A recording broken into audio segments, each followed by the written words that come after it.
I'm here today to talk to you about a thing I call digital nutrition, and it's something I've been talking about for about the last 6 years or so. And it's about noticing how technology has suddenly crept and colonised lots of sections of our life. How we live, how we love, and how we learn is being impacted by this. I talk to young people when I do presentations in schools about things like virtual vitamins. Could we look at a game and see whether that game has vitamin E for empathy? We have the opportunity to connect with people from different perspectives rather than just shooting everything that moves in front of us. Consider too your relationship with technology. A lot of it's, not just what we eat, but then what we think about when we're eating. This is a meme from a couple of years ago called "Women Alone Laughing Eating Salad." Because ladies, I'm not sure about you, but when I am eating my salad, I'm always alone and I find it hilarious.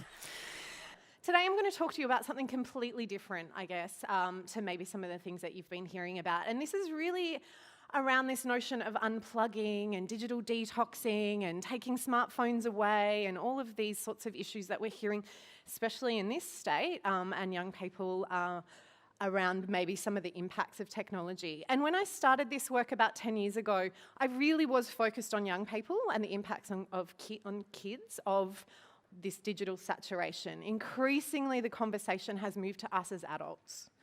So, what is this thing I call digital nutrition? It is not an app for counting calories or tracking your food. Okay, that's the first thing. It's really just about using the analogy with food to overcome this obsession we have with screen time, especially with young people. You might have noticed that kids have screen time limits, but we as adults don't.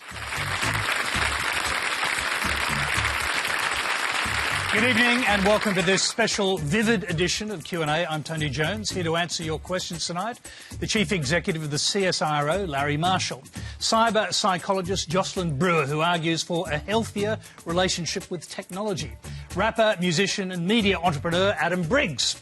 The co-founder of Australian software giant Atlassian, Mike Cannon-Brookes, and broadcaster and actor Faustina Agoli. We're not going to sort of slow down the march of technology in a global level, but we can still choose to some extent what's allowed and not allowed in Australia. We're going to come back to that question a little later in more detail. Jocelyn, what do you think? We're talking freedom of the press, we're talking about the Orwellian nature of control. It sounds a lot like a Black Mirror episode.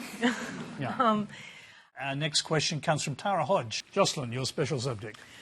Yeah, I'm a mum of a 2-year-old as well, or a little girl as well, and I constantly am asked questions around how we have kind of a healthy relationship with technology, and we scroll more healthy habits, I guess, and more healthy hashtags.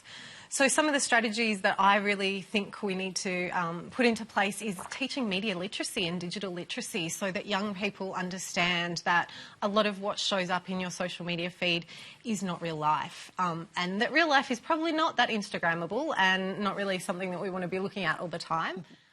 There's a lot of research that shows we can't have deep and meaningful relationships with 7,000 people, maybe 7.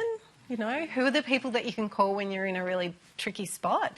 They're the kinds of relationships we want to be fostering, and recognising that our friends online are really just people who are kind of creeping out on us sometimes, not in the most healthy way.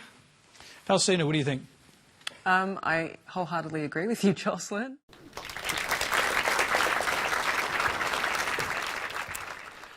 All right. With so much thinking going on in this space today, I thought I'd start by taking a little moment for us to refresh our personal hard drives, our brains. If technology and the internet was addictive, let's just pretend for a moment it could be addictive and it was dangerous then. Why weren't we talking about preventing these issues of overuse, of problematic internet use? We know that fad diets and detoxes don't work in the long term.